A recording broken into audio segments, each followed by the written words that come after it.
So here we are, No Shame, episode 5. Absolute epic episode we had on the last one. We had Napoleon from the Outlaws on. What a guy. To be honest, when I went home, I forgot to ask him the main question.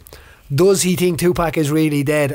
Now, I know that question belongs in the same category as people that think that the earth are flat, but it was my son that reminded me of it. You did not ask him, is Tupac dead, Dad? And I was like, no, I forgot.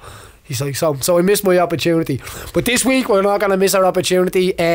So in the Limor studio here at SPG Dublin 24, I have one of Ireland's most famous hookers. Has definitely probably moved more balls than any other hooker.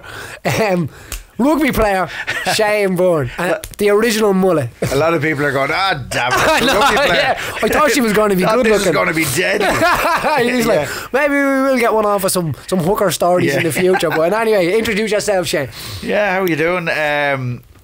The Shane Byrne, ex-rugby player, now rounding up nicely in a retirement kind of way. Yeah, you look it. Yeah, thanks very much. You go for the Swiss ball look, isn't it? Yeah, correct. I'm modelling myself. I'm trying myself, but I'm ending up as a rake. More than one Swiss ball, that's the issue. But yeah, do a bit of stuff on telly, make a gobshite of myself as much as I can for charity, and yeah, there you go. That's what it's all about, isn't it? So you started kind of mainly coming on scene in 95, would I be right? But we'll go before that. Anyways. 95 would have been when you got your break, was it? Yeah, well, I suppose that's where the Irish stuff started.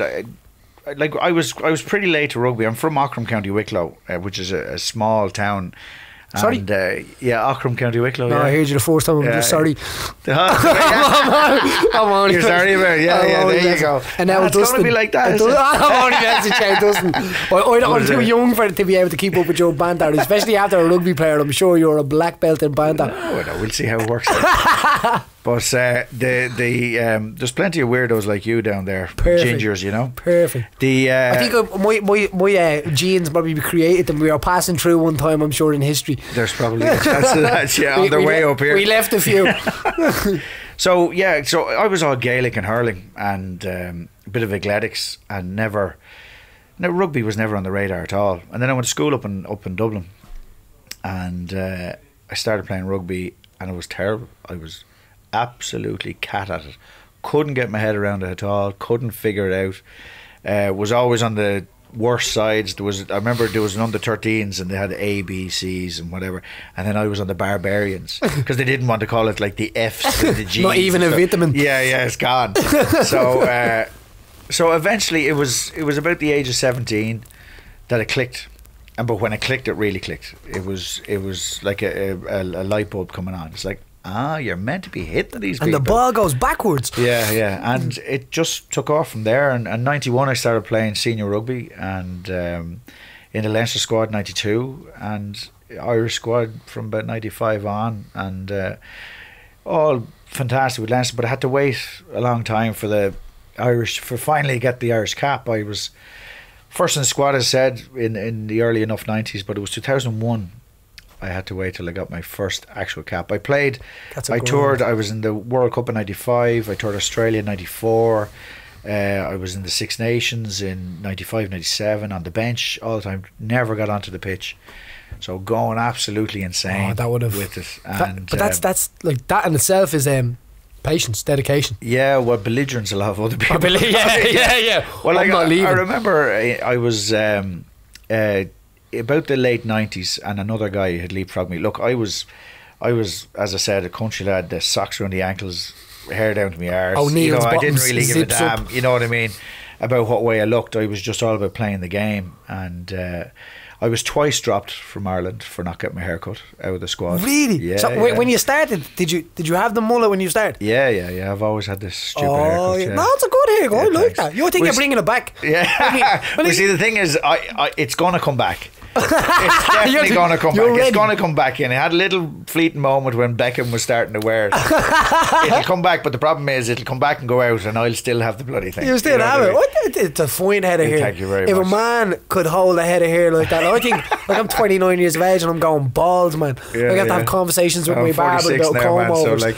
So you're still rocking a healthy head of hair. I'm a metaler at heart. I'm into like rock, metal, everything like that. So that's, if I could, if the missus would let me, I would literally grow hair down to my ass. Was it? Oh hell yeah, absolutely. I'd have it as long as I possibly could. I definitely think like the first time I kind of came across you and seen you was like, honestly, like I'm an Irish fan. Yeah. He could be a snail with green, white and orange on his back and I'm cheering them on. Yeah, we're all like that. So the Irish the Irish team back in that day were like, I remember I was playing Astro with a guy, Darren his name is, he's actually a bus driver. Okay. And he was driving buses, he was driving actually Hughes on the bus. He would have been part of that at that time, he was the bus driver. And I remember him telling me about what he's and Darren was a big lad, right? And he said, Paddy, they dwarfed me. And he was like, the food, every time we stop at the traffic lights, these guys and we stop for food again. Like, what would the calorie be intake of some of the guys? Well, like in the World Cup in 05, now it's changed, they've refined it, but for people like myself who were about 100 plus kilos, I was about 104 kilos, they wanted us to eat 10,000 calories a day. What? Yeah. Now, as it turns out, that was wrong as well. Because no, see, the problem was the Irish team hadn't changed over yet to taking supplements and stuff like that. They were so scared of the good supplements, not no, but all the proteins and stuff like that. Not John Jones supplements. Yeah, correct. where every other country had. So you weren't, we were kind of behind the wheel in that one. And so trying to eat, it was great. I'd like to say eat what the hell you want, but it was great. You see, you're over there, it was bloody roasting hot, and you're training 3-4 times a day, getting everything done. And you see, the thing with rugby as well is that it's not just like I would lose. You'd lose 4 or 5 kilos in a game. Yeah, easily.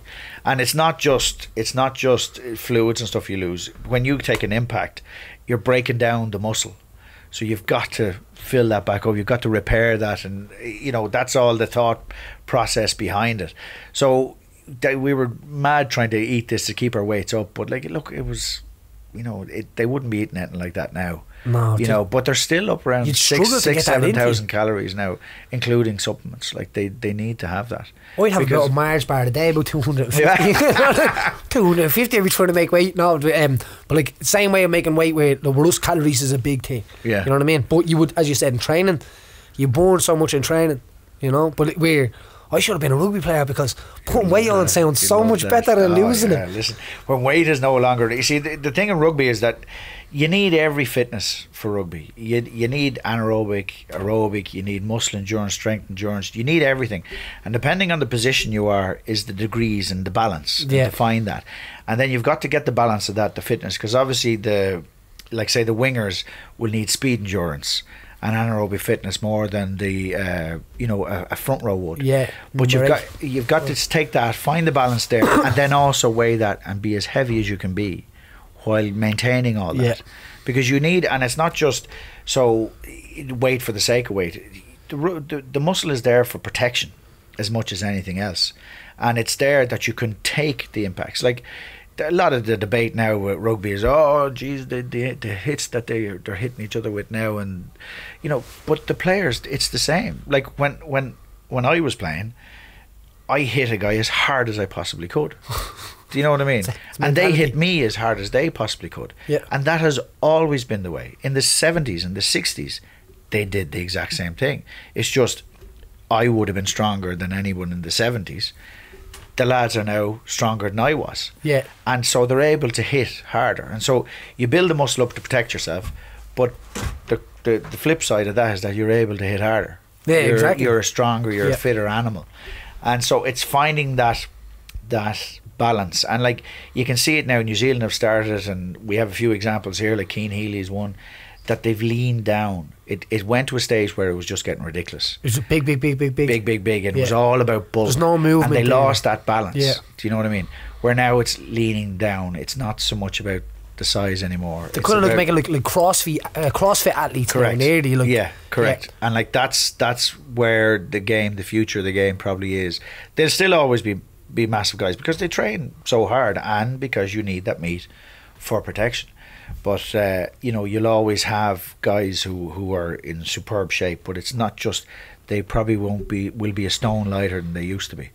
And that's the way it should be, because you're a better athlete, you're able to move better, And you know, when in rugby, there's times in the game where you're at your absolute, like there's nothing left, and you've still got to stay going, and you've still got to stay going at the same level you were beforehand.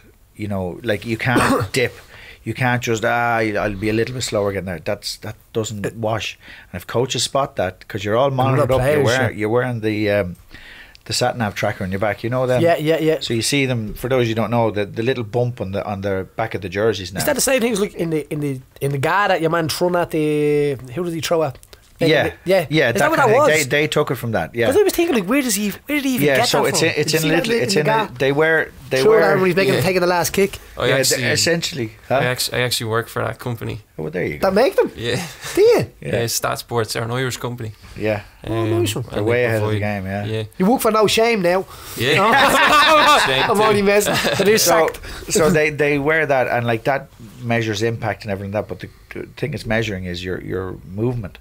And it's constantly measuring it. Like there's constant feedback. Like they'll come on 25 minutes into the game and go, Shane, you're doing fuck all. Well, look at it. You know what I mean? Come on.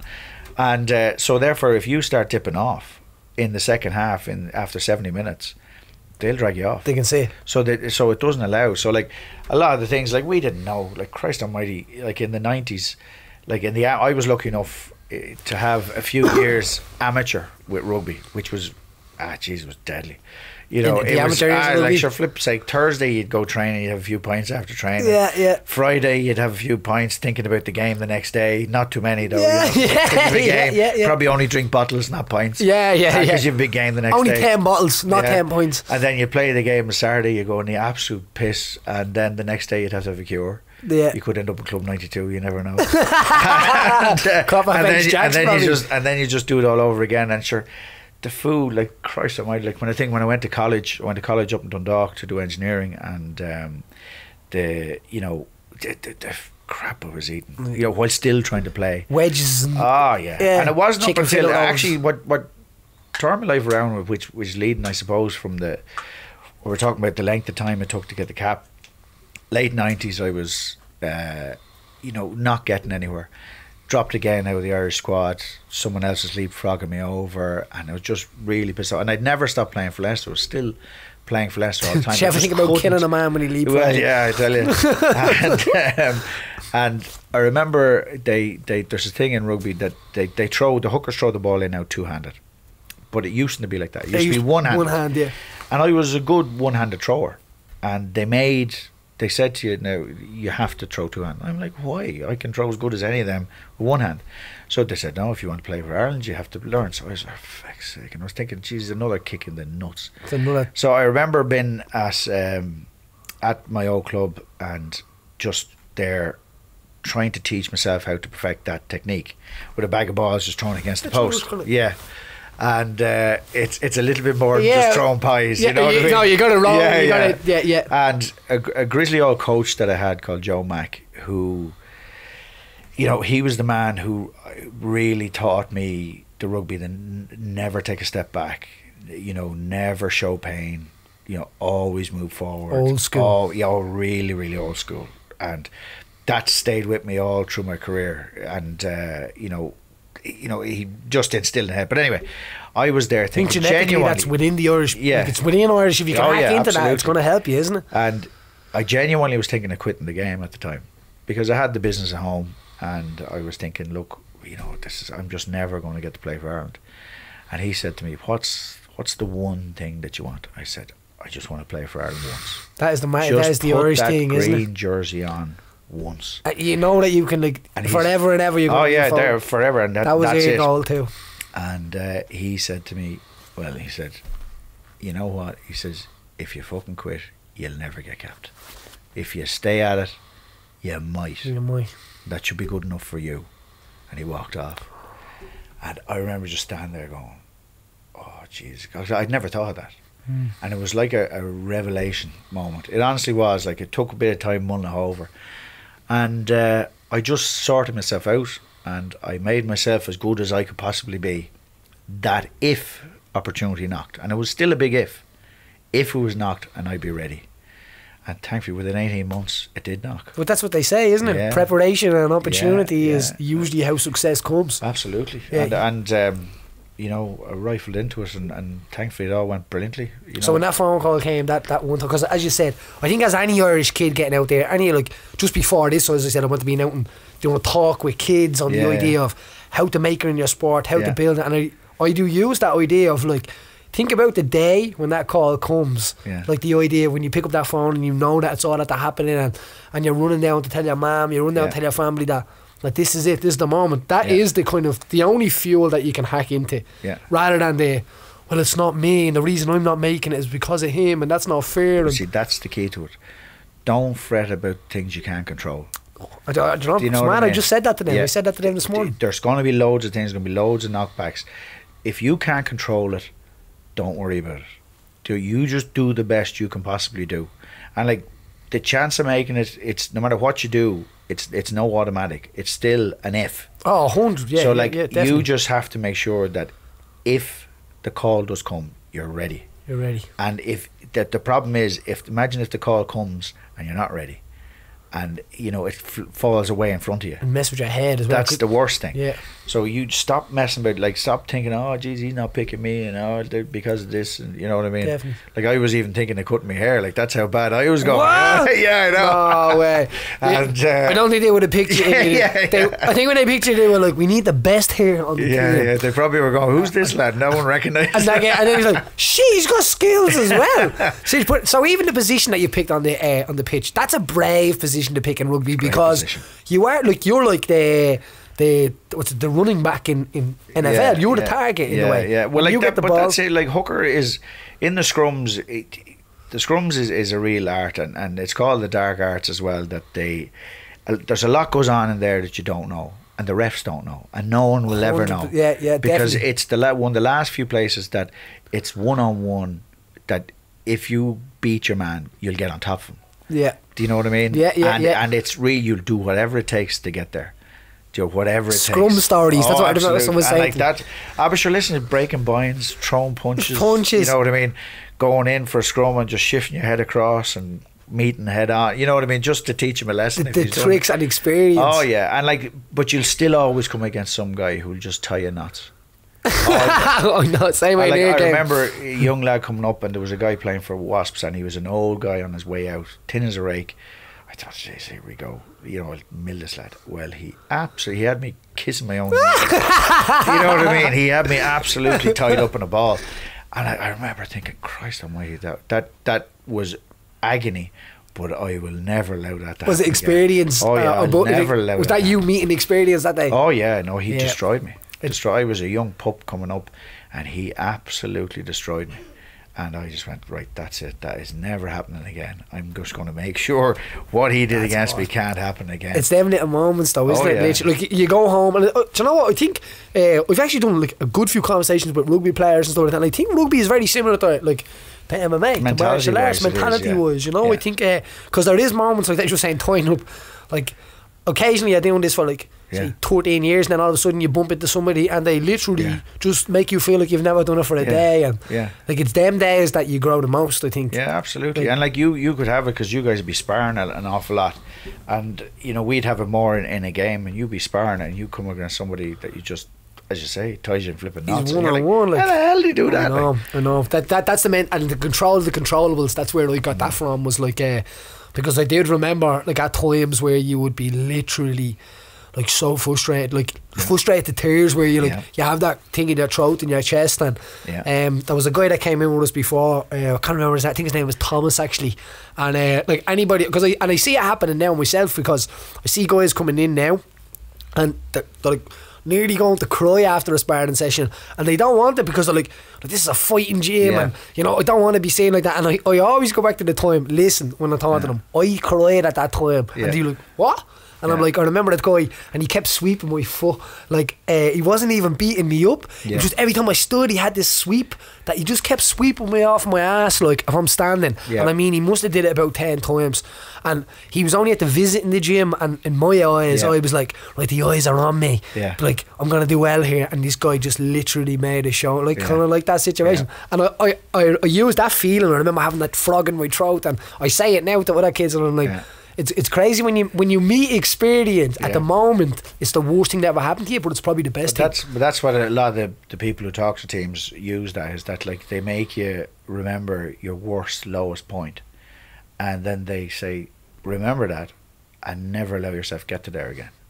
Do you know what I mean? That's the key to it, is that, like, keep that pain, never try to wash it away, use it, it's there, it's a memory, it's an experience.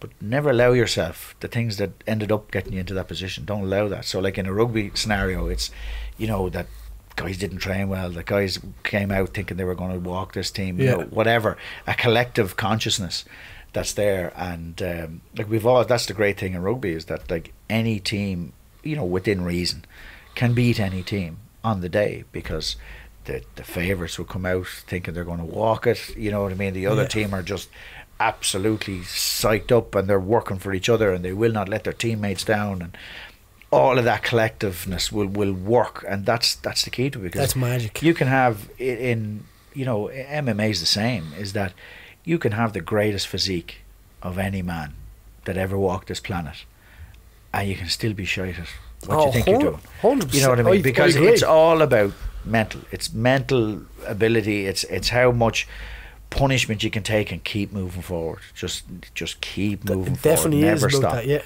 Roy Nelson would be a great example of that. Like, you know, Roy Nelson would be like the overhand right guy, solid jiu-jitsu, like, definitely has the physique of a Swiss ball. You know what I mean? He's beat you to it. He has, Shane. And he's but like the idea of go back to the Munster versus we were having a chat about it a while ago against the All Blacks. Now, there's not a lot of people that know about that. Like, I remember, I think it's the Guinness had that, obviously, I seen, and I remember being like, that is, what a story. Like, them guys can go to a bar stool now or do whatever they want to do for the rest of their life and do it. It's part of rugby folklore worldwide.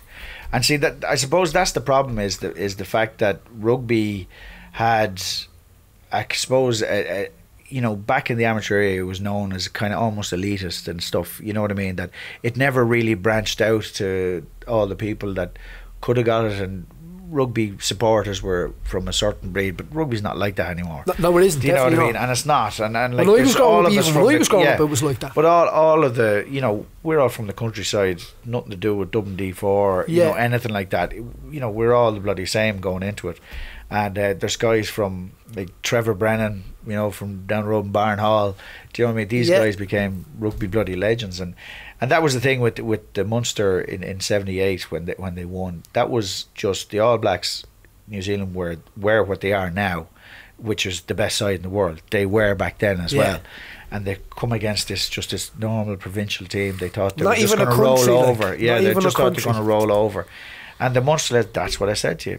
That's in most sports, and particularly in rugby, the collective, you know, will can beat any team on the day. And that's what they did. They just refused to stand out. The All Blacks thought they'd come out and they just play a bit, and they smashed every time. And the lads were like rabid dogs, just having the games of their lives. And Tony Ward was playing, and he was just doing everything that needed to be done. The scoreboard stayed ticking over. And all of a sudden, with 20 minutes to go, New Zealand are going, shit here, what the fuck is going on here?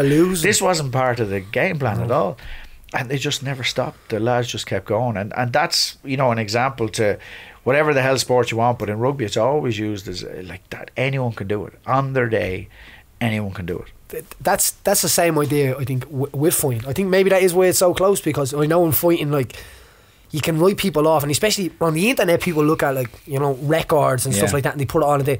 But you know, as a sportsman, I know as a sportsman, that everyone rolls out of bed. That's what we say. So when you roll out of your bed on that given day, if you can roll out on the right side and he rolls out on the wrong side, and he just happens to be the best in the world, that you can do it that day. And now, even as a nation, I think we're the only ones that's cheeky enough to think like that. You know? But we also have, like, we've a huge like underdog spirit, and it comes from, you know, the way our history is and all that. But we relish in the underdog tag. Yeah.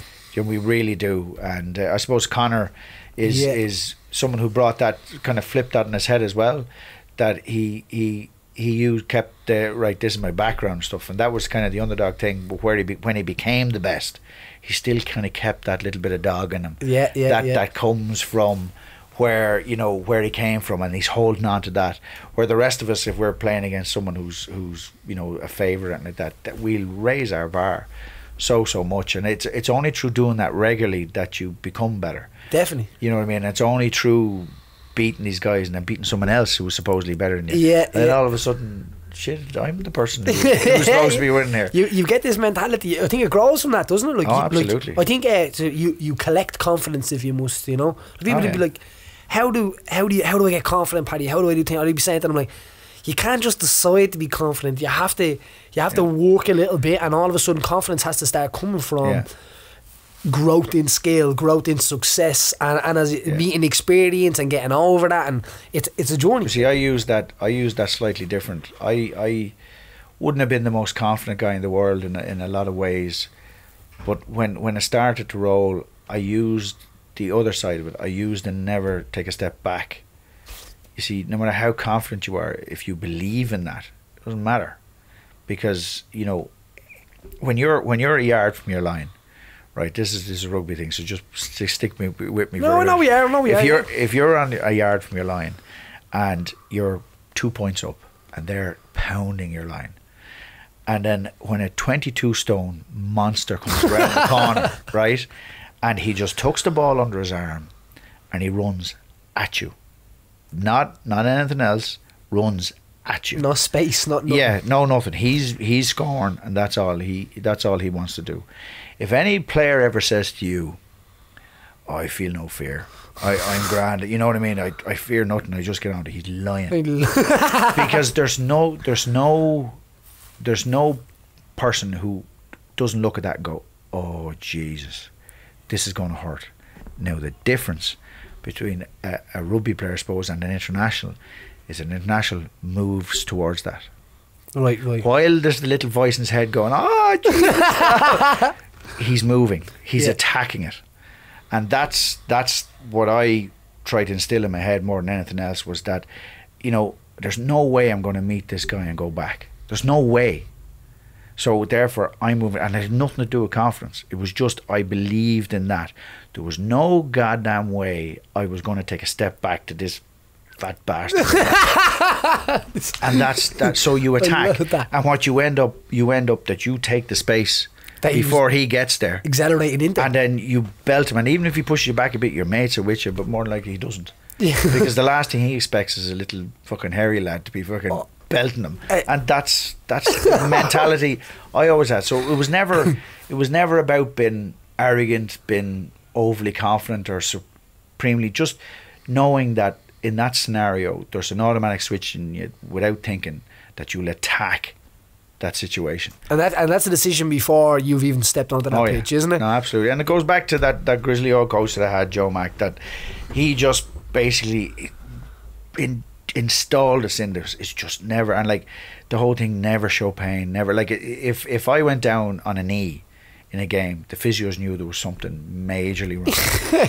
You know what I mean? Because I'd always get up and run it off, you know what I mean? And like in rugby, you're always in agony. There's always something hurting you, like, you know, getting hit, getting smacked, you know, even just your lungs are burning, you know, because you're part of a pattern. You can never let go of that pattern. So if you get up and the lads around you are fresh, you still have to plug into that pattern and move as they go. So like, you cannot just ease off it for a second, so you gotta stay going.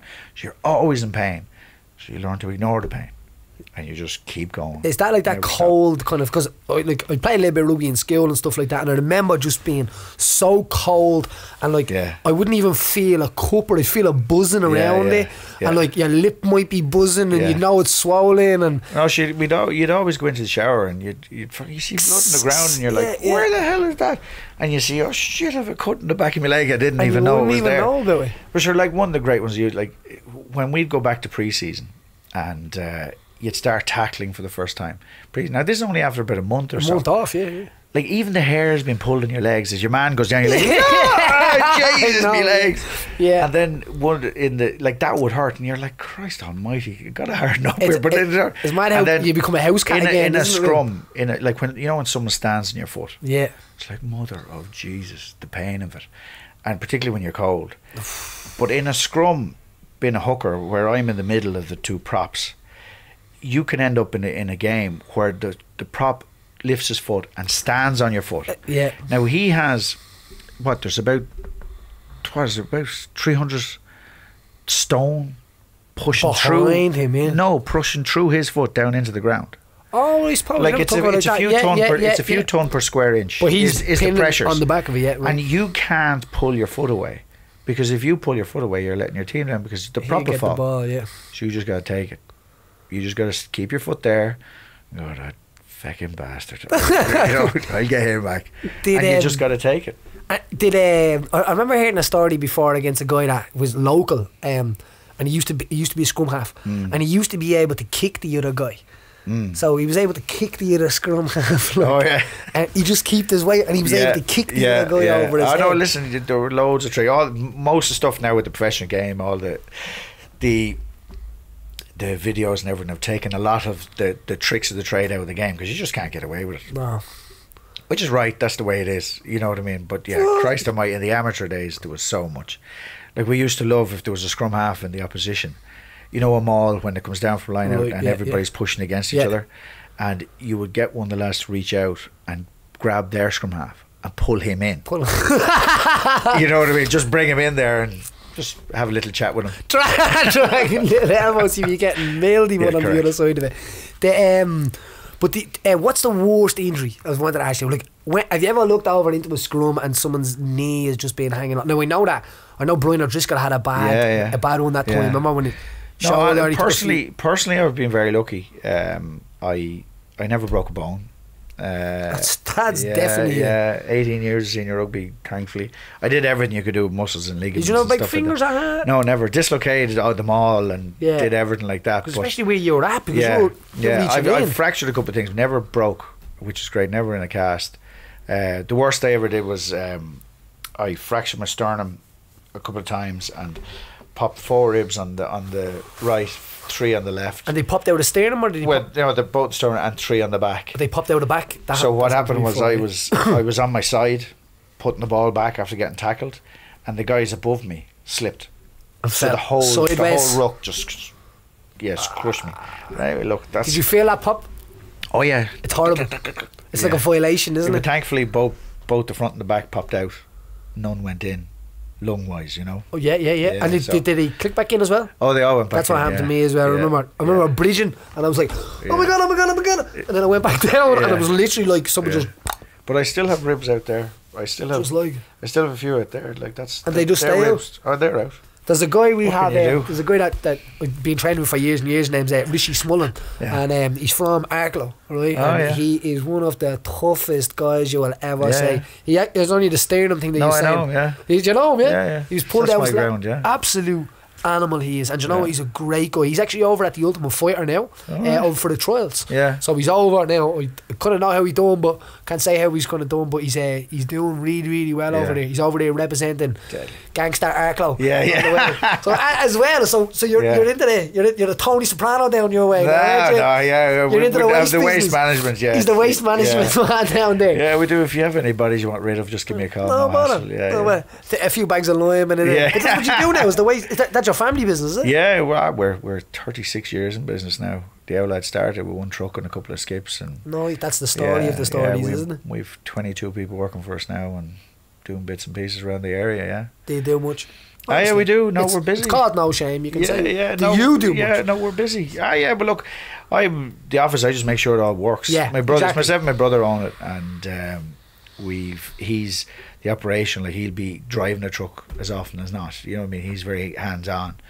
Where I'm just making sure everything works and meeting and greeting and making sure everyone's doing what they're meant to be doing. That's what I'm doing now. Yeah, exactly. It's kind of a nice little part of the shit, isn't it? There's nothing wrong with that. It's not like the growly part that's under it, you know, when you keep going for it. So when the idea came, so Stringer would have been coming up, Just at that little Yeah. look at that face. So when you would have been in, you would have got your caps. You'd played for the Lions and stuff like that then as well, hadn't you? Which is the Lions is incredible. What was that like? That Yeah, to be selected for the world's team. Well, again, like for a lot of people don't understand that the Lions is a combination team of Ireland, England, Scotland, Wales, and it's the best of those teams get to go, and they're kind of almost a legendary status like that. You know, for those who know Willie John McBride and people like that played for him, and you never dream, honestly. You always dream playing for Ireland, but the Lions is where the legends live. Yeah, that's the different it's thing folklore, altogether. You know what I mean? It's only once every 4 years, and you could have a really successful career and never get on the Lions. Twice, you probably get two chances, wouldn't you? Yeah, 8 years. And it's just to get that phone call and get to go down is just unbelievable. It's you know, it's the most amazing trip you're ever on, and etc. All the old cliches and everything, but it's just such an honour. And the minute you're there, you're then, it's almost like getting a knighthood or whatever. You're then, you can be referred to as a Lion, which in a rugby terms is, you know, it's as high as you can get. You cannot get a higher honour. The only thing that is vaguely comparable is winning the World Cup, not playing in it. Yeah, winning. That's the only way you can maybe get bigger bragging rights than being on a line. Yeah, but like that's an incredible thing. And like the amount of Irish that have graced that as well. And not only that, but done well. Oh yeah, no, the well Irish, like we've one of the highest rates of captains.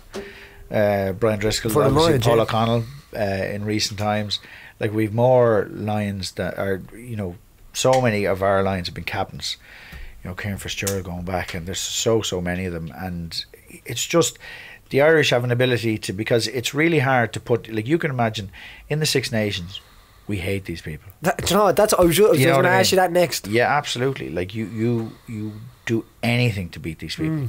And you know, the English are easy to hate. Do you know what I mean? That's what I was about to say. Who do you like playing against? The English. Yeah, but like, know, but that's, you know, all joking aside. Like, and the thing is that you have to, the coaches have to get that team made up of all these four countries together to go play against a team that have been together for fucking ages. Yeah. And they have a singular intention where they have to, you know, you're trying to get moves together, trying to get calls together, trying to get to know this guy on the left, right, like in the front row.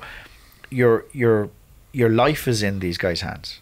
Do you know what I mean? If they fuck around, you can break your neck. You can break your neck. You know what I mean? So this trust has to be built up in really short space of time, and like that's why Lions successes, a successful tour, are so few and far between, because it's ridiculously hard to get that together, because so much of rugby is pure trust and that's why the bond in rugby is so strong.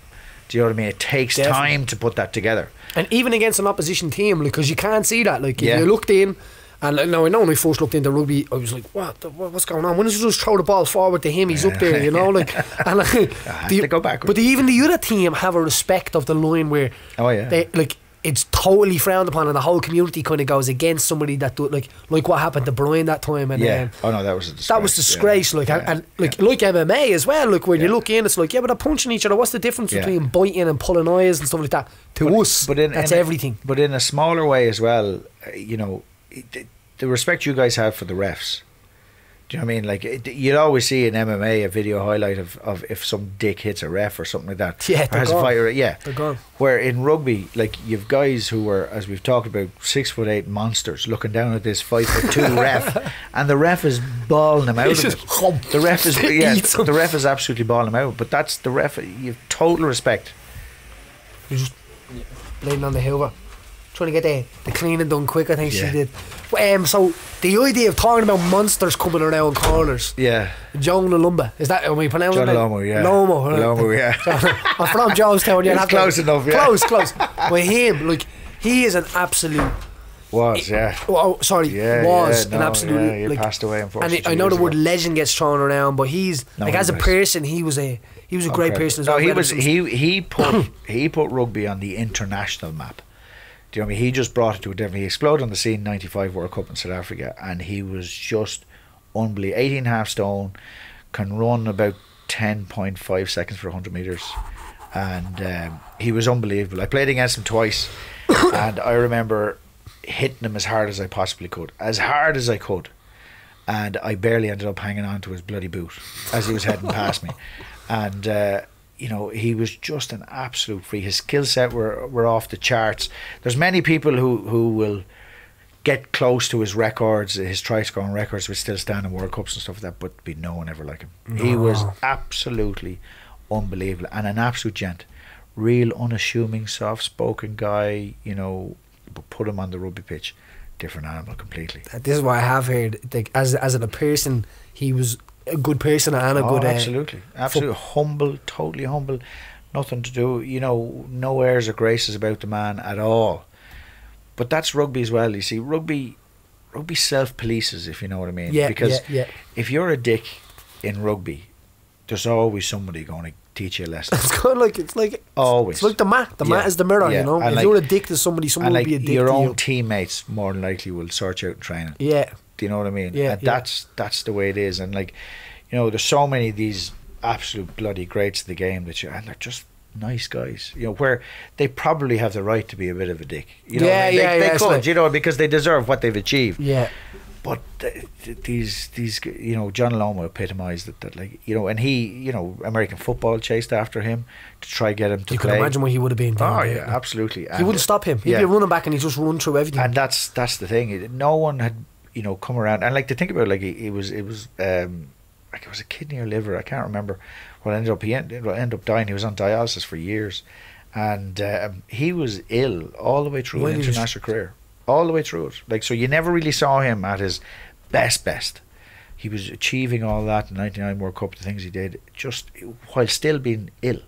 I've heard somebody say, I think it was one of my friends, I think, or maybe it was just a rumour at the time, it was like, Joe, he can hand off a van and it would fall over. Yeah. Did you hear this one? Aye, but listen, the power, that was all when stats started coming into rugby, and the Back power, in the day, it was if you can throw a van over, you're strong. The power he was generating was ridiculous. Do you know what I mean? Like, off how a man that size can, within 2 or 3 strides, be at top pace, gain that pace, yeah. And you know, the power you're generating through your body is ridiculous, and that's what they all train for now. You know what I mean? Like doing all the function exercises, like power cleans and stuff like that, snatches, and like that's what that's all about, to generate that power.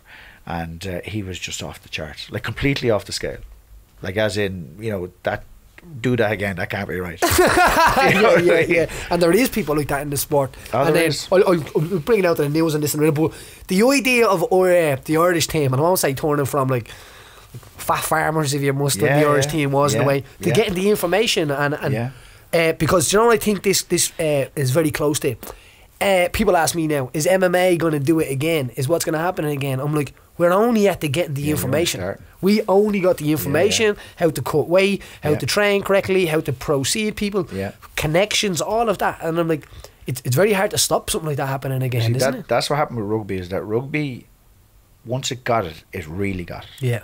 Do you know what I mean? It kind of coughed and spluttered. The game only went professional in '95, and if you think about it, soccer had been professional for years beforehand, hundreds of years. And there's a game as well, rugby league, which is over in England and Australia, New Zealand mainly, and that had been professional for a good bit before it. So rugby union kind of talked a lot to the rugby league people, got a lot of those people in, and they just opened up their eyes to the minute little things that you can do that make a huge difference, and the way of training and how to go about training, and you know, the whole mental toughness, and just created different animals. But now at the stage, rugby now, like with Joe Schmidt with the Irish team, there is absolutely nothing left to chance. Nothing. No. That's the degree, the level that they're at. If there's anything they can do they feel to get the player better prepared, they will do it. And that goes from everything from training to recovery to diet to bloody the pillow in the flipping room. Yeah. Do you know what I mean? Yeah.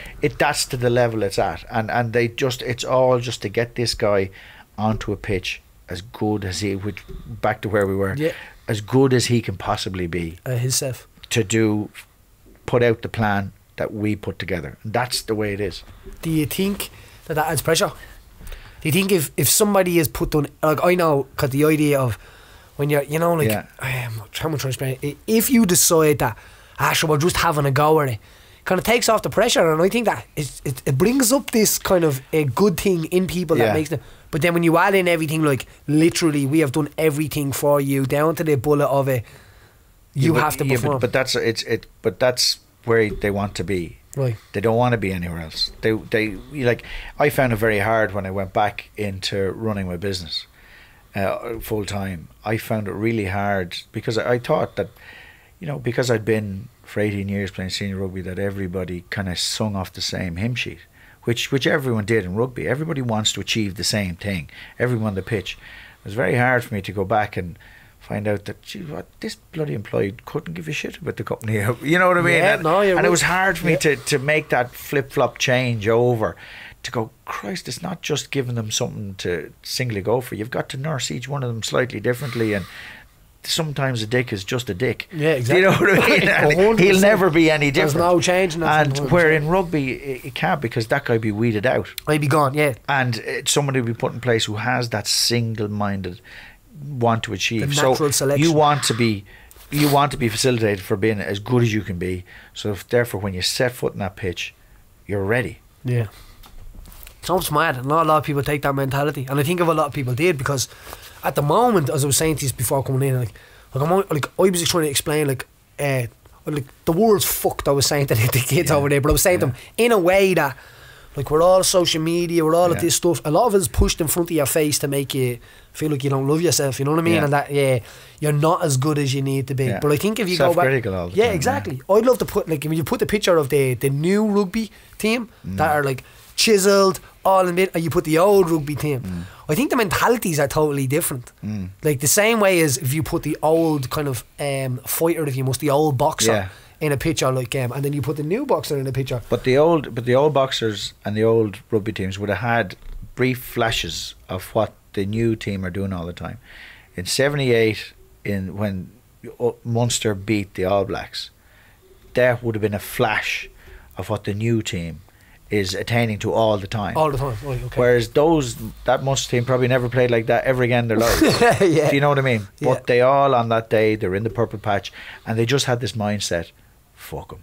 Fuck them. Do you know what I mean? That's and that was it. And they were never, and like, but that's the attitude the professional side of the Ireland team take all the time. That's the way they are. They have to go out thinking our game plan is going to beat them. Whatever they throw at us, doesn't matter. We just got to keep going. We're going to keep going. That's a life mentality thing there, isn't it, as well? Like, because it's going to be like that. Yeah, it's going to be like that. Life is like rugby. Life is like jiu-jitsu and fighting. I'd be saying that. But sure, that's the thing. Like I tried when I finished rugby, trying to find something to match that, to give me the buzz that rugby used to give me. And I tried triathlons. I tried adventure racing, which actually adventure racing pretty good. Boxing and everything like that. I tried the works of it, and I could never get that buzz. I always end up going back playing rugby. I'm the same. Like, we got the young fellas. Well, when I say kids, I say like kids are like 20 they're sparring now, good guys, and you're sparring with them and stuff like that. Now you're obviously technically, but your fitness is not as these guys are out running in the morning, out, you know what I mean? It's not where they are, but that's the only thing that, like, see, ironically, after that. I'd look at you and I'd go, like, you had to retire. You're told to retire had because to retire, of the blood thing, and I'd almost prefer that than what I had. I always wanted it to be. I always thought I'd get hurt. I always thought I'd get injured. I always thought, the way I played, I thought something's going to go at some stage. I'm going to have my knee in the wrong spot, and it's just bam. It's going to be gone. That's it. Thank you very much. It's done. I always want the decision to be taken away. Whereas when you're a rugby player and you don't get injured, you kind of just trundle to an end, and then it's done. And then the thing that you were put on this earth to do is gone. You can never get it back, and you can never get. And that team that you were with just keeps moving. That train just keeps going. Is it like skill? You'd love to think that there's a hole there that'll never be filled because I am gone. Oh, no. My arse. It moves on and it gets better and everything like that, and you're just left there treading water going, fuck, and you feel fine. You feel the same as you did the day before. Oh, no, Do you know what I mean? Where are you with but see, you had no choice. Yeah. Or else you keep going, jeez, we could one more go. But that's it. I'm kind of, I get stuck in a limbo then of like the idea of, as you said, like it does trundle on and it does move forward. Yeah. That you're always like, they can have, but you're actually getting older as well, and the young guys are actually getting. They're younger and they're just coming into their primes and stuff like that. So it probably is like the situation where you need to say to yourself, you know, like you need to make that clever decision. And as you said, someone made it for me, but time kind of made it for yourself as well. But that's I do a lot of sorting stuff out in my own head and stuff like that. But my missus says, now I never noticed it, but she said I went to an awful dark place after it. You know, when retirement came in, and you know, because I retired because life got in the way. I had to go back for the family. And like also, you know, I was in England and I could have stayed there. I could have gone to France, and I wanted to come home because I had the business and I couldn't get a contract over here. There was no spots available, and I was just, dang, it's gone. You're like, shit. I know. And isn't it like a lot of the advice I'd give the ideas is, even when I'm in a cage, say with somebody that's just after winning, first thing I say to them is, and take this in, enjoy this, enjoy these moments, because it's the idea of like when you've just won something in rugby and you're walking around the pitch, that little moment there. Well, see, that's the problem I have, is that a lot of it passed me by because I was so singularly obsessed with getting on the Irish team, and I was absolutely obsessed with it, and I couldn't think of anything else, and I wasn't enjoying the rugby I was playing at the time. Now I was playing really well, doing everything I could do, but I couldn't get picked. So everything was up to them, and I was angry. I was like a good friend of mine, Mal O'Kelly, who's, you know, another amazing rugby player. He says everybody breathed a sigh of relief when you got capped, because everybody was like, oh, thank God. But that's a good thing. You know what I mean? That goes to show, doesn't it? Yeah. But someone else. The problem is, like, I still can't, like on the Lions and on the stuff, I can't look back at it and go, Jesus, wasn't that great? I know it was great. Yeah, you didn't enjoy it at that moment. But it's not so much that. It's that I still look up and go, oh, I missed that tackle. I missed that. I was hyper-critical of myself.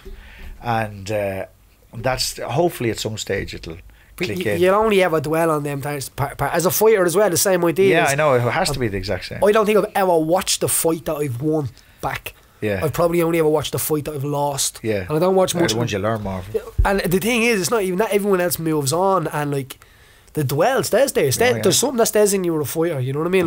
That's what. Like when people are saying about, like, say when Conor fought Floyd and stuff like that.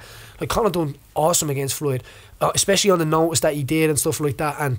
And he made a lot of money doing that. And people are like, oh well, he's happy with his money, so I'm sure he's gonna. But I know as a fighter that you're there to win. Yeah. I don't think you can go out to take part if you must. You know, you're there to win, aren't you? Yeah. And the feeling comes no matter what. You know. There's no doubt about it, because that's what you're there to do. That's why, you know, you're still, the little competitive things in your life are still there. You know what I mean? You're in traffic. You try to move up traffic and you get ahead to that car, and I was way behind me. You know what I mean? Killed some motherfucker a minute ago. I'm telling you now. But like even the smallest things, but that's the competitive edge, you know, and you either nurse it, but it's never going to leave you. No, it doesn't. It can't. You mightn't have the body to do anything about it, but hold on, I roll off this chair. That's what it's like, isn't it? But it's and on there, Rob. Yeah, we have a few items. We'll take one message from Limor from last week's show. So this is from. So people message in on the voice call, you know. Yeah. So this is from Jane the Bean 7. Jane the Bean 7. So there's 6 before her. Jane the Bean. Hey Paddy, I love the interviews. Anyway, I was wondering, who would be your dream guest to have on the show? Dream guest to have on the show. There's a few people, because as I said, I like guys that you can just sit down and have a little banter about, and especially about kind of something that you can relate to, and someone that's a bit older than me as well, usually, because I can learn from it. I'd love to have Tyson Fury on. I think Tyson Fury's he's a great man. I conversate with him on WhatsApp and stuff like that, but I'd love to get him on, because you never know what he's going to say, and I love how inspired and what he's doing now with moving forward and getting back, and it's the real Rocky kind of situation for him, you know what I mean? And as a professional athlete, I could tell like that. Like everyone goes through troubles, because the highest highs and the lowest lows, and you don't know how people are going to react to them things, you know. A guy that would be dead would be probably Tupac or Tom Crane. I'd love to talk to the two of them. Tupac or Tom Crean. What a man to talk to. I'm actually going to try and get... There's a guy that's doing like a campaign for him to get Kerry Airport train to Crean Airport, kind of like John Lennon's and stuff. And he's been doing this for ages now. I've been kind of pushing this campaign and retweeting and following it and stuff like that. Now, I mean, he must be doing this for about 4 or 5 years. But Tom Crean, what a man! Like, and we've had like 5 shows, and I've probably hard bastard as well. And like, they're single-mindedness. Single-mindedness, tough, and even the equipment that they would have used, and like cold makes me realise how tough people are, because you kind of like that bit where they walked across from one bay to the other, like that was nuts. I think he done 30 miles in a blizzard or something like that to save Scott.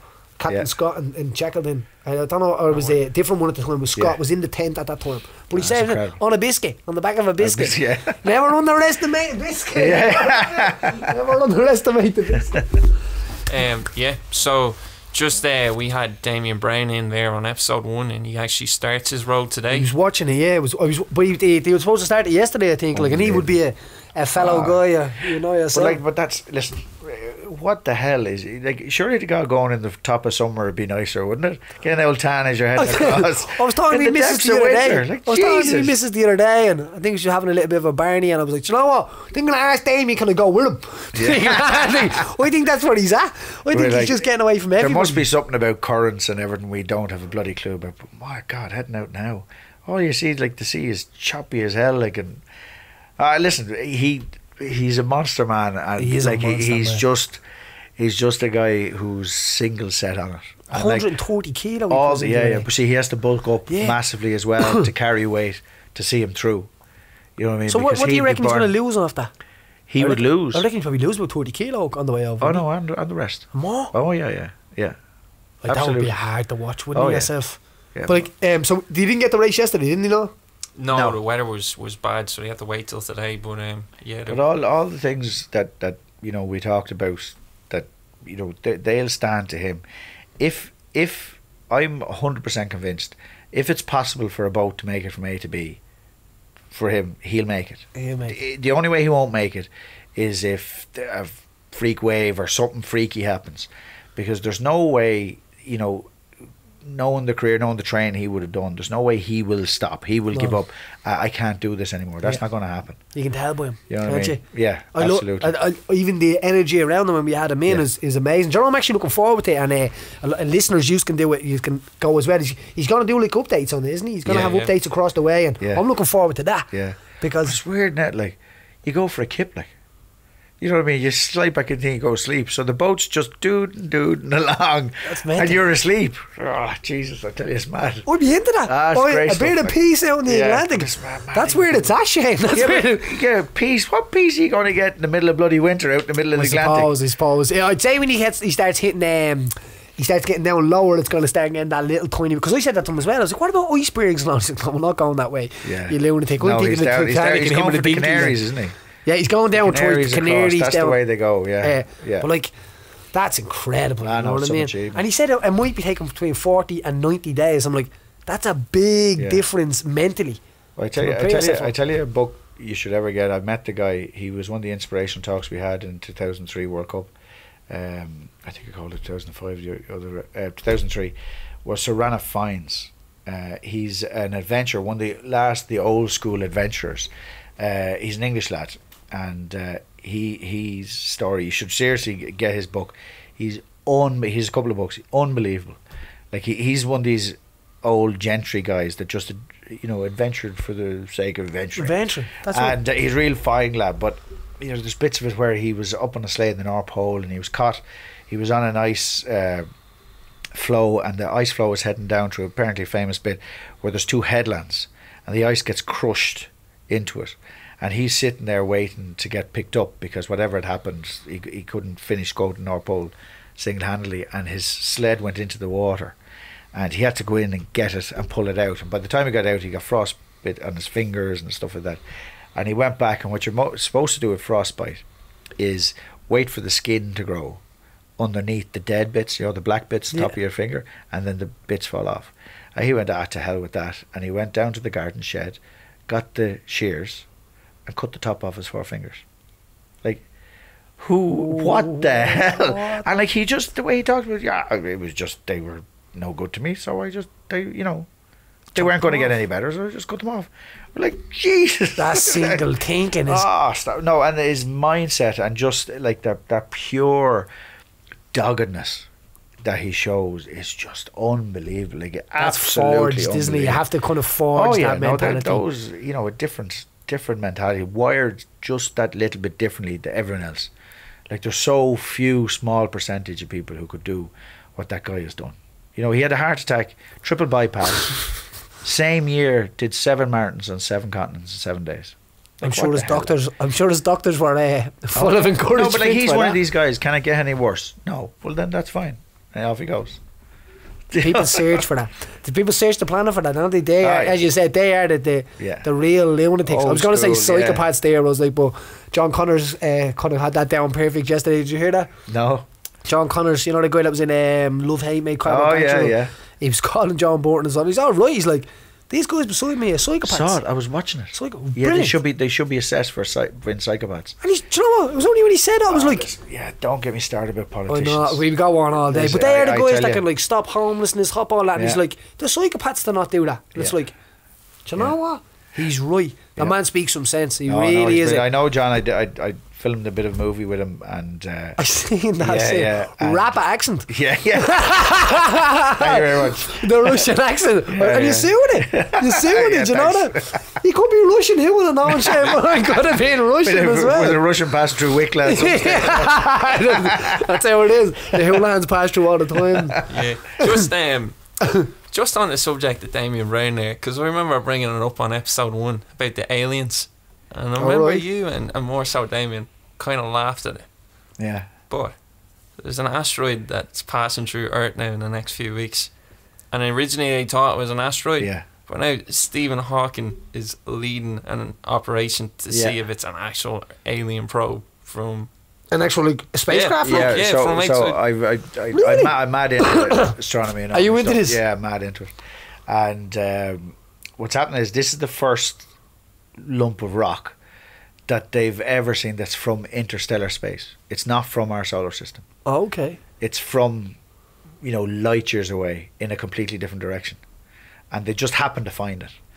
And it's gonna pass close enough. But the thing is, the reason it's a bit weird is that it's about 50 foot across, but it's about 700 feet long or something like that. It's thin, long and thin. It's like a plate, shaped like a cigar. Yeah, like a cigar. That's it. I could have the dimensions arseways there. It's probably a lot bigger.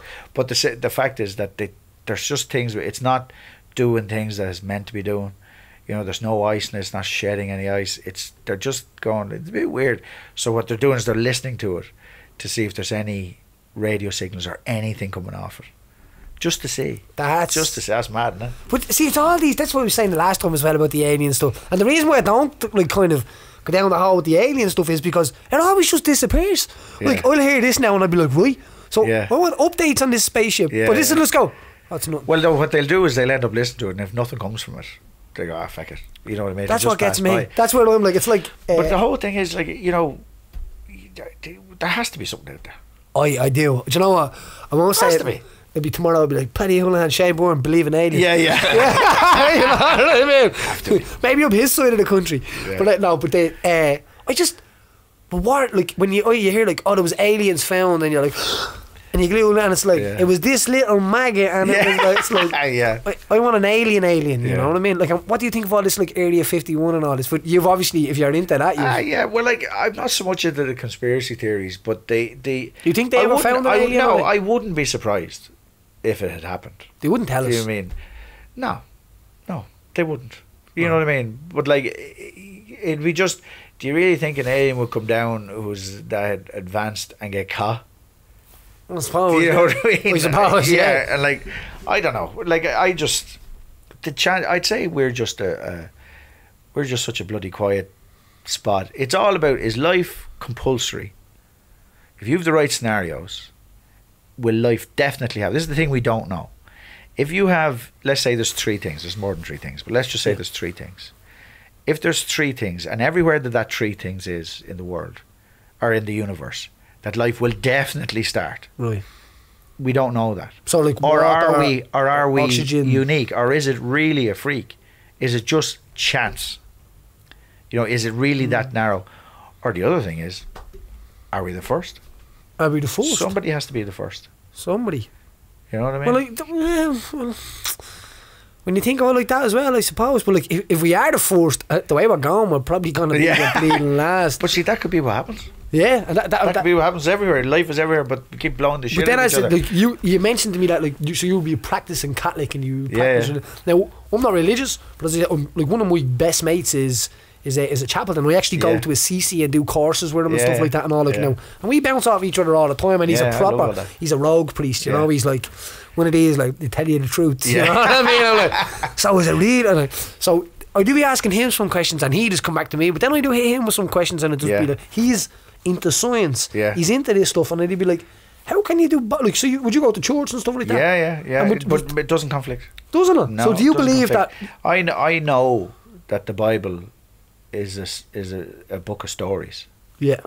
I know that Noah didn't get every life that was on the earth. You know what I mean? And put it on a freaking boat. Yeah. I know that. Yeah. You know, and I know that the Bible, according to the Bible, the earth started 5,000 something BC.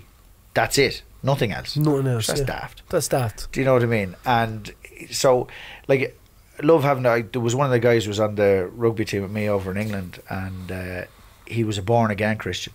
Oh right. Who is? They believe the Bible word for word, as in it Yeah, was in yeah. the Bible, and Jesus, they're great. And you can keep tripping them up, and then it's just what God said. You know what I mean? But, and you're and like, for God's That's sake. like you can't. But to be honest with you, I don't nothing like you know the fact that you find comfort in thinking that there's something else out there watching over and controlling everything.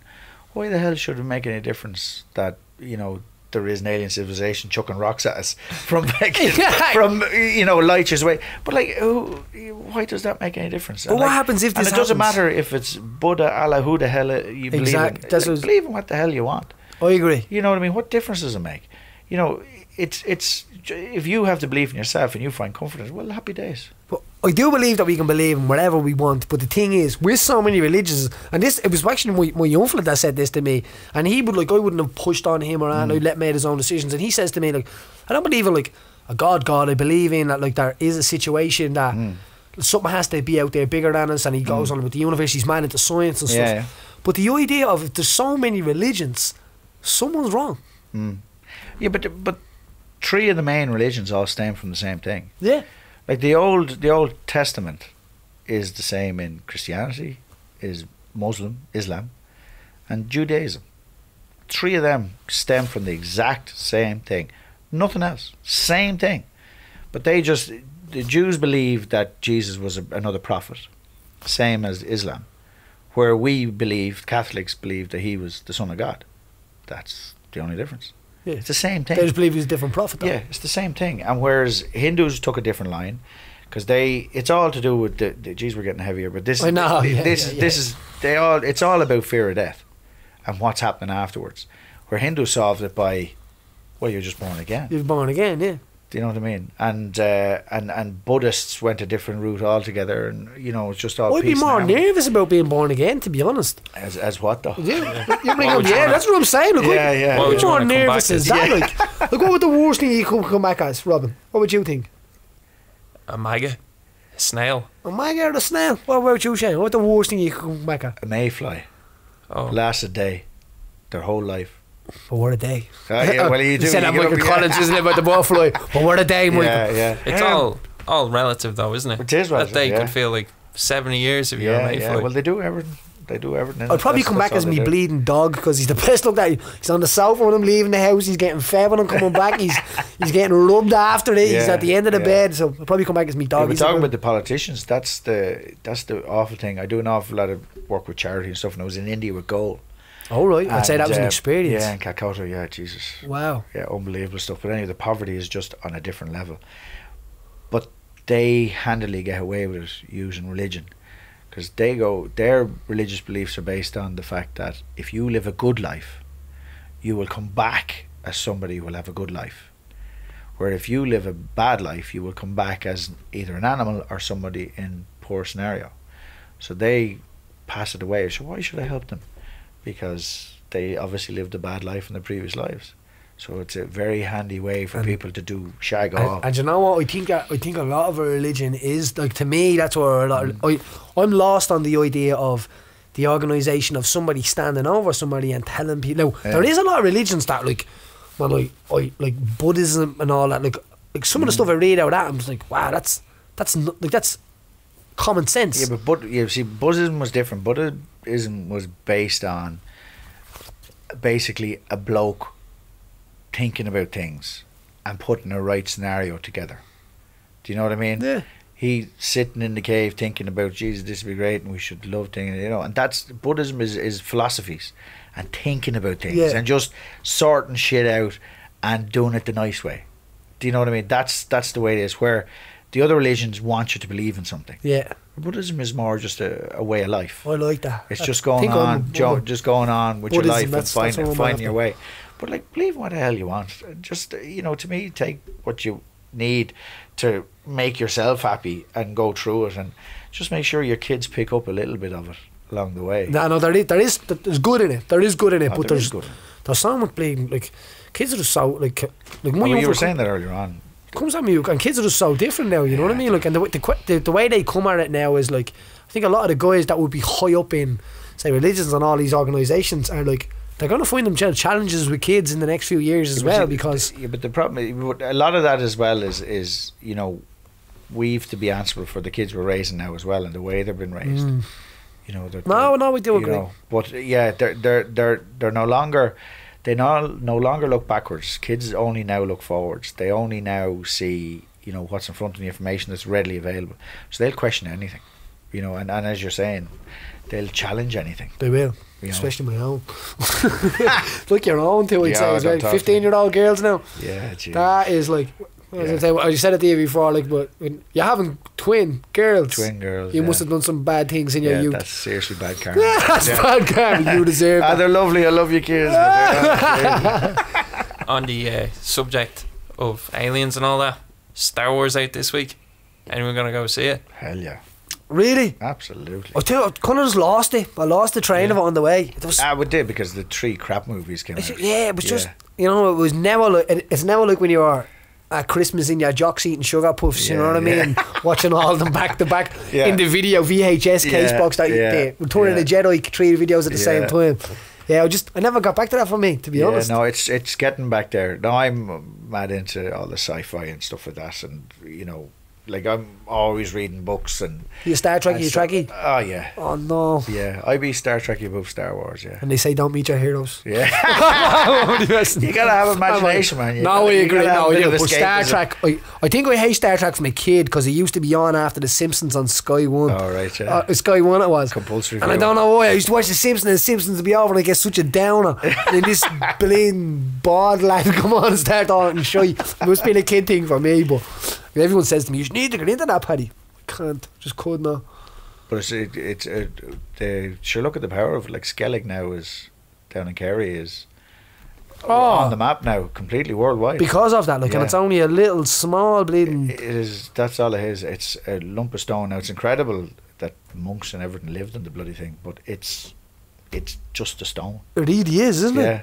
And it's on the map because of that. Like, Ireland, and Ireland being used so much, like, for Game of Thrones and stuff like that as well. Like, and a lot of the stuff that's awesome. Awesome. Yeah. What it done. I'd love to live there. Yeah. I'd just suit that, you know. Like, I was born in the wrong time, but that, you know, saying that you can get your head chopped off for looking at someone wrong back in them days. No, I love that. Yeah, because I love my ancient Celtic history. Oh, I love that. I love history. I stopped reading about history. I've read loads there, and I stopped reading about history when guns were invented. It's like, fuck that. You know, it was all about skill and one-on-one. And the minute the lad can fucking shoot you, to hell with that. You know, I had that conversation this morning. I was saying, like, because guys are saying, like, about violence. They were like, fighting is violent and stuff like that. And I'm like, let me tell you what violence is. when it's two guys with fists, it's not violence. I said, on the street, yeah, but he said, when guys start pulling guns, then that's violence. I said, you know what we need to do? We need to get guys like that Don Young Kim, you need to get Donald Trump, throw them into an octagon, let them have a knock, and I guarantee you make one fight card a year. So you get Jerry Adams and Ian Paisley had to be alive. You could, you know, make all of these kind of like matches. In a fantasy, obviously, people like Paddy wants to create new. But wasn't there used to be an MTV death match? Yeah, like that. Celebrity death match. Celebrity death match. That was perfect. That was brilliant. That was perfect. That was. Brings me to my no shame question for you. All right. And if we had to do on a celebrity death match, I'm sure these guys would have an awesome fight. Would you be Ronan O'Gara or Sexton? What team would you be? Because I know there's a situation there where well, like, I'd have to both have different things. But I'd have to go with Sexton because I'm a Leinster lad as well. But there's one thing with O'Gara, like Sexton kind of is a bigger man, had more complete game, meaning that physicality and stuff like that. Where Ronan was a master tactician, and Ronan in the tight game, right? If there was a scenario where you're behind by a point, and you needed somebody with a big pair of balls to stand up and to take a kick or take a drop goal, that was Ronan. There is no best, better than Johnny, better than any player out there for that. He would look for that scenario. He would hunt that out. His confidence in himself was unbelievable, and he was brilliant at executing them. But he had a pair of balls on him, I tell you. Like, he would just literally, you know, no fear whatsoever, and that's what you want. And number 10 is the pivotal, the mind behind everything, making sure everything works. And when you need an execution, because in my position, you can only affect what's in front of you. You're dealing with something all the time, where he can sit back and manoeuvre it and do it, and he would get us to get him into a position where he can take that kick. And there was no better man, absolutely, on the planet, no better man than him. Can you imagine what's going through his head, like walking out with the pitch looking for them situations, because they're not easy. Oh, but that's it. But like, he, you know, and whether you'd want to, whatever worked in his mind, we'll never know. Was it the plaudits? Was it the praise? Was it the sense of achievement? I don't know. But the simple fact is that there was no better man. He did it for Munster so many times, and he did it for Ireland so many times, and in really important games, you know, the Grand Slam game in Wales and stuff like that, for those who remember it. And you know, that's what you want from a team. There was a great documentary, the bit when Sexton was coming up behind Ronan O'Gara, and you can see the real mentality in it, because people are fighting for their position in that, you know. But like, those are two guys who on the pitch, as far as you would see, they'd hate each other. The rivalry was absolute. But when they're with Ireland, they're kicking together. They're training together. So I mean, that's the thing in rugby. Is on the pitch is totally different than off the pitch. Like, where it used to be in the amateur days, you'd be, you know, the lad who knocked your tooth out, you'd be sitting at the bar, you know, drinking with him. You know what I mean? That's the way rugby is. It's on the pitch, and then that's it.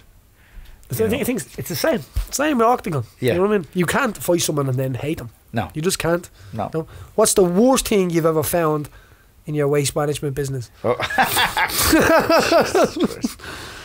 my God. There's been parts found up in the dumps. Bodies? Yeah, that we go with parts. Oh, yeah. Parts? Well, it was on the news there recently, and you know, they're in areas that you're dumping, so you don't know if it was your trucks or who brought them in.